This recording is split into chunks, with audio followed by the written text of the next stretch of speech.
महात्मा बुद्धा कहते हैं, मन के जीते जीत है और मन के हारे हार। इंसान का सबसे बड़ा शत्रु उसका मन है। अगर वह चाहे तो उसे बर्बाद कर दे, अगर वह चाहे तो उसे आबाद कर दे।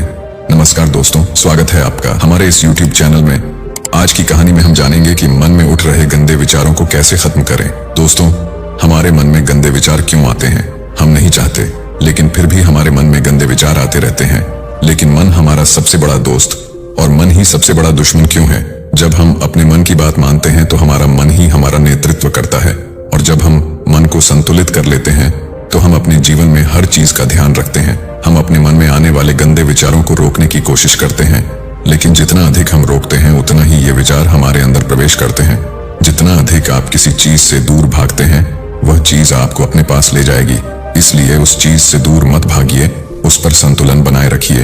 एक बार एक व्यक्ति गौतम बुद्ध के पास आया और गौतम बुद्ध से बोला कि हे बुद्ध, मेरे मन में इतने गंदे विचार क्यों आते हैं? मैं नहीं चाहता कि मेरे मन में गंदे विचार आए, पर मेरे मन में हमेशा काम वासना के विचार चलते रहते हैं और मैं इनके बारे में सोच सोचकर बहुत परेशान रहता हूँ। मेरी ऊर्जा और समय यह सब सोचने में ही नष्ट हो जाता है, और इन सब के विचारों की वजह से मैं कभी भी शांत नहीं रह पाता हूँ, और मैं हमेशा ही स्त्रियों को देखकर मोहित हो जाता हूँ। अपने आप को रोक ही नहीं पाता हूँ। बुद्ध मुस्कुराए और उन्होंने उस व्यक्ति से पूछा, क्या तुम्हें पता है यह काम वासना होती क्या है? फिर उस व्यक्ति ने उत्तर दिया और कहा, बुद्ध, मैं यह तो नहीं जानता कि काम वासना होती क्या है, पर हाँ, ये जो भी है बहुत बुरी चीज है। फिर बुद्ध ने उस व्यक्ति से कहा कि सबसे पहले तो तुम्हें यह समझना है कि प्राकृतिक रूप से जो भी चीज हमारे अंदर है वह बुरी नहीं है। हमारे जीवन में उसकी कुछ न कुछ जरूरत है।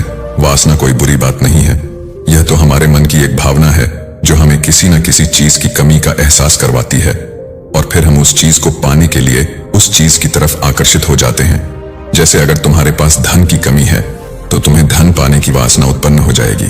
तो वासना कुछ और नहीं, बस एक प्रकार की कमी है जो कि एक प्रकार की जरूरत का एहसास है, और जब ये जरूरत शारीरिक हो तो हम इसे काम वासना कह देते हैं। उस व्यक्ति ने गौतम बुद्ध को कहा कि बुद्ध, मुझे काम वासना का मतलब तो समझ में आ गया, पर आप मुझे ये बताइए कि यह आती कहां से है और कैसे आती है? गौतम बुद्ध ने कहा कि काम वासना कहीं से आती नहीं है, ये तो हमारे अंदर ही होती है, और इसका होना तो जरूरी भी है, तभी तो मानव जाति का विस्तार होगा। उस व्यक्ति ने कहा, जब यह हमारे अंदर ही है और जरूरी भी है तो फिर लोग इसे गलत क्यों बोलते हैं? बुद्ध ने कहा कि यही तो समस्या है। लोगों ने काम वासना को गलत तरीके से सोच लिया है, इसे छिपाने की और दबाने की कोशिश करते हैं। काम वासना गलत नहीं है, बल्कि काम वासना का गलत तरीके से प्रयोग करना गलत बात है। लोग जिससे प्रेम करते हैं बस उसी के लिए जीने लग जाते हैं, उसे पाना ही अपना लक्ष्य बना लेते हैं और उसी के बारे में हमेशा सोचते रहते हैं, पर यह सब गलत है। बुद्ध ने उस व्यक्ति से कहा, क्या तुम्हें पता है जानवरों में भी काम वासना होती है? उस व्यक्ति ने उत्तर दिया, हाँ बुद्ध, जानवरों में भी काम वासना होती है, क्योंकि जानवर भी तो आखिर अपनी पीढ़ी को आगे बढ़ाएंगे। बुद्ध ने कहा, तो फिर हम जानवरों की काम वासना को गलत क्यों नहीं कहते हैं? व्यक्ति ने कहा, मुझे नहीं पता महात्मा, आप ही मुझे बताइए। गौतम बुद्ध ने कहा कि जानवर अपनी काम वासना का प्रयोग आनंद प्राप्ति के लिए नहीं करते, वह तो सिर्फ संतान उत्पन्न करने के लिए काम वासना का उपयोग करते हैं। जानवरों को प्रकृति ने इतनी समझ नहीं दी कि वह काम वासना को अपने सुख का आधार बना सके, जबकि मनुष्य अपनी समझ के बलबूते पर प्रकृति में पाई जाने वाली प्रत्येक वस्तु को अपने सुख के लिए अपने प्रयोग करता है। हम इंसानों ने ही काम वासना को अपने सुख का साधन बना लिया है, जबकि प्रकृति ने तो हमें अपने वंश को आगे बढ़ाने के लिए दिया था, लेकिन इंसानों ने इसे अपने जीवन का परम लक्ष्य बना रखा है, और इस तरह से काम वासना का बेलगाम हो जाना गलत है। उस व्यक्ति ने पूछा, महात्मा जी, ये काम वासना हम पर हावी क्यों होती है और क्यों यह बेलगाम हो जाती है? तब गौतम बुद्ध ने कहा कि सुनो, अब जो मैं तुम्हें बताऊंगा उसे तुम ध्यानपूर्वक सुनना। काम वासना का सारा खेल तुम्हें समझ आ जाएगा, तुम्हें तुम्हारे सारे सवालों का जवाब मिल जाएगा, बस तुम्हें ध्यान से सुनकर समझना है। फिर गौतम बुद्ध उस व्यक्ति को बताना शुरू करते हैं। एक बार की बात है, एक आश्रम में गुरु और उनके शिष्य रहा करते थे, जिससे रोजाना आश्रम के बाहर स्थित गांव में भिक्षा लेने के लिए जाते थे। उस आश्रम का एक शिष्य जिस गांव में भिक्षा लेने जाता था, उसे रास्ते में एक नदी पद्धति थी जिससे रोज उसी रास्ते से भिक्षा लेने जाता था। एक दिन उसे ने देखा कि एक लड़का पेड़ के पीछे छिपा है। वह उस लड़के के पास गया और उससे जाकर बोला, भाई, तुम इस पेड़ के पीछे छिपकर क्या देख रहे हो? लड़के ने कहा, अरे तुझे नहीं देख रहा क्या कि मैं क्या देख रहा हूँ? तब शिष्य ने नदी की तरफ देखा तो वहां पर कुछ लड़कियां पानी भर रही थीं। वो लड़कियां 14-15 साल की थीं। तब शिष्य ने उस लड़के से कहा, अरे भाई, वहां पर तो लड़कियां पानी भर रही हैं, इसमें छिपकर देखने वाली क्या बात है? तब वो लड़का शिष्य की तरफ देखकर उससे कहता है, अरे पागल, तुम्हें दिखाई नहीं दे रहा यह परी कैसे नदी से पानी ला रही है? जरा उनकी अदाओं को तो देखो, उनके कोमल शरीर को देखो, उनकी पतली कमर मटके को उठाते समय बल खाती है, और उनके बाल उनकी कमर पर कैसे लहरा रहे हैं, मानो सुंदरता बिखरी पड़ी हो।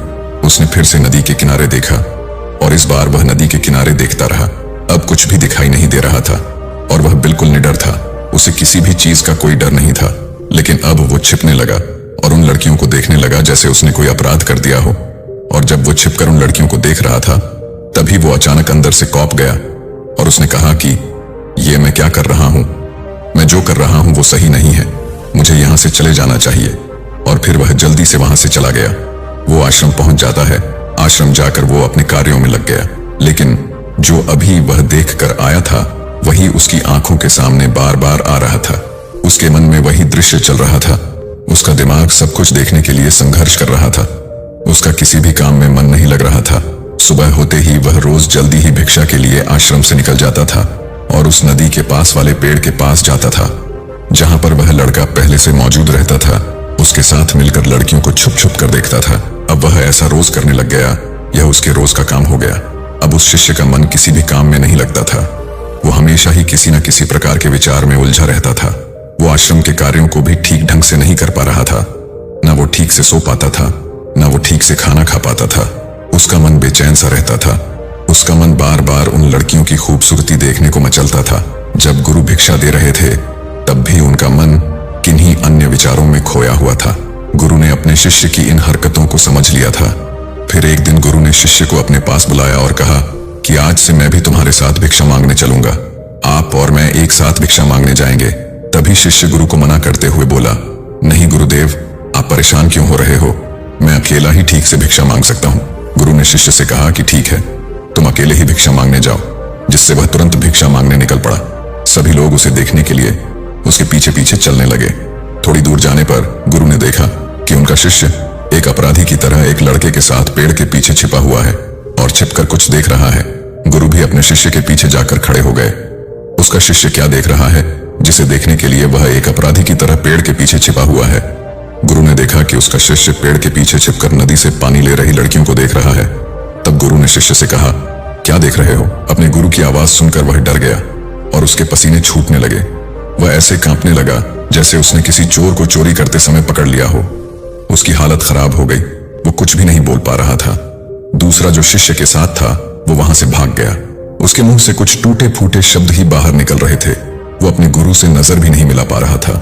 गुरु ने शिष्य की तरफ देखा और कहा कि मेरा शिष्य तो निर्भय था, उसे तो किसी भी चीज का डर नहीं था, लेकिन ये क्या, तुम तो भय के मारे कांप रहे हो। शिष्य ने गुरु से कहा कि मुझे माफ कर दो गुरुदेव, मेरा इसमें कोई दोष नहीं है। उस लड़के ने मुझे बहका दिया था, लेकिन आपसे मैं वादा करता हूं कि आज के बाद मैं ऐसा कभी दोबारा नहीं करूंगा। मुझे माफ कर दो गुरुदेव।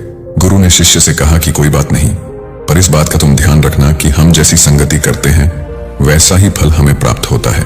हम जैसी संगति करते हैं उसके विचार हमारे अंदर प्रवेश करते हैं। इसीलिए अच्छी संगति करो जिससे तुम्हारे अंदर अच्छे विचारों का प्रवेश हो। फिर गुरु और शिष्य आश्रम लौट आए और फिर से शिष्य आश्रम के कार्यों पर ध्यान देने लगा। उसने उस रास्ते को छोड़ दिया और दूसरे रास्ते से जाने लगा। वो अपने काम को ध्यान से करने लगा, लेकिन धीरे धीरे उसके अंदर क्रोध उत्पन्न हो गया और फिर वो दूसरे शिष्यों पर क्रोध करने लगा और बेचैन रहने लग गया। अब वो सही समय पर भोजन भी नहीं करता था। वो भोजन भी बहुत कम खाता था। एक रात गुरु शिष्य के पास आए और उससे बोले कि अब तक तुमने कितनी बार अपना वादा तोड़ दिया। यह सुनकर शिष्य अपने गुरु के चरणों में गिर गया और रोने लगा। रोते रोते ही उसने गुरु से कहा कि गुरुदेव, मैं कई बार अपना वादा तोड़ चुका हूं। फिर मैं वादा करता हूं, लेकिन हर बार जब मैं वादा तोड़ देता हूं तो मेरा मन मेरे वश में नहीं रहता।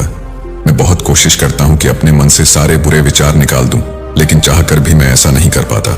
फिर गुरु ने शिष्य को कहा कि चलो मेरे साथ। गुरु शिष्य को आश्रम के बगीचे में लेकर गए और शिष्य से कहा कि देखो, यहाँ पर कुछ नाली बनी हुई है जिससे नदी का पानी इन पौधों तक आ रहा है और यह पानी निरंतर गति से आगे बढ़ रहा है। क्या तुम इस पानी के बहाव को रोक सकते हो? शिष्य ने कहा कि हाँ गुरुदेव, मैं इस बहाव को रोक सकता हूँ। फिर शिष्य ने मिट्टी उठाकर उस नाली में रख दी तो पानी थोड़ी देर के लिए रुक गया और फिर थोड़ी देर बाद उस मिट्टी के ऊपर से पानी बहने लगा। गुरु ने शिष्य से कहा, अरे ये क्या, ये तो पानी रुका ही नहीं। फिर से शिष्य ने कुछ कंकर पत्थर उठाकर उस नाली में रख दिए और फिर थोड़ी देर के लिए पानी रुक गया। लेकिन फिर थोड़ी देर बाद ही उन कंकड़ पत्थर के ऊपर से पानी निकल आया। फिर गुरु ने कहा कि शिष्य, यह क्या हुआ? पानी तो फिर से बहने लग गया। तुम तो बोल रहे थे कि तुम इसे रोक दोगे। क्या हम किसी काम को रोकना चाहे तो क्या हम उसे रोक नहीं सकते हैं? तब शिष्य ने कहा, कोई बात नहीं गुरुदेव, मैं इस पानी को तो आपको रोक के दिखाऊंगा। शिष्य फिर से एक बड़ा सा पत्थर लेकर आया और उस नाली पर रख दिया और पानी रुक गया। तब गुरु से कहा कि देखा गुरुदेव, मैंने कहा था ना कि पानी को मैं रोक दूंगा। मैंने पानी को रोक दिखाया, आपकी बात मैंने पूरी कर दी। गुरु मुस्कुराए और बोले, अच्छा जरा ध्यान से देखो, पानी रुक गया क्या? वो तो पीछे की नाली तोड़कर बाहर निकल गया और अगल बगल से बह रहा है। और ध्यान से देखो, इस पत्थर के आगे भी आ गया और ये पानी अपना रास्ता बदलकर फिर से आगे की तरफ जाएगा। और फिर थोड़ी देर बाद ऐसा ही हुआ। फिर गुरु ने शिष्य को समझाया कि तुम्हारे साथ भी तो ऐसा ही चल रहा है। तुम बार बार प्रयास कर रहे हो, बड़े से बड़ा प्रयास कर रहे हो, पर हर बार तुम्हारा प्रयास टूट रहा है और यह हमेशा टूटता ही रहेगा। तुम कितना भी बड़ा पत्थर रख लो, लेकिन पानी तो अपना रास्ता बना ही लेगा। यह सब देखकर शिष्य ने गुरु से कहा कि ही गुरुदेव, क्या कोई तरीका नहीं है जिससे मैं गंदे विचारों से बाहर निकल सकूं और यह मेरे मन में आए ही ना? गुरु शिष्य को एक नदी के पास ले गए जहां से उस बगीचे में पानी जा रहा था। गुरु ने शिष्य से कहा, वो पानी इसी नदी से जा रहा है। अगर हम यहीं से उस रास्ते को बंद कर दें जहां से पानी बगीचे में जा रहा है, तब क्या हम पानी को रोक नहीं सकते? शिष्य ने कहा कि हाँ गुरुदेव, अवश्य ऐसा हो सकता है।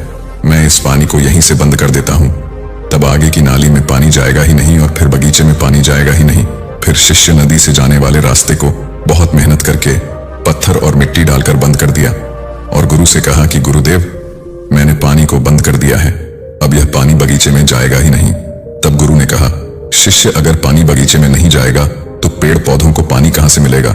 उन पेड़ पौधों को तो पानी की आवश्यकता है और उन पेड़ पौधों में कुछ पेड़ पौधे तो ऐसे हैं जिनको रोज पानी की आवश्यकता है, वह तो मुरझाकर सूख ही जाएंगे।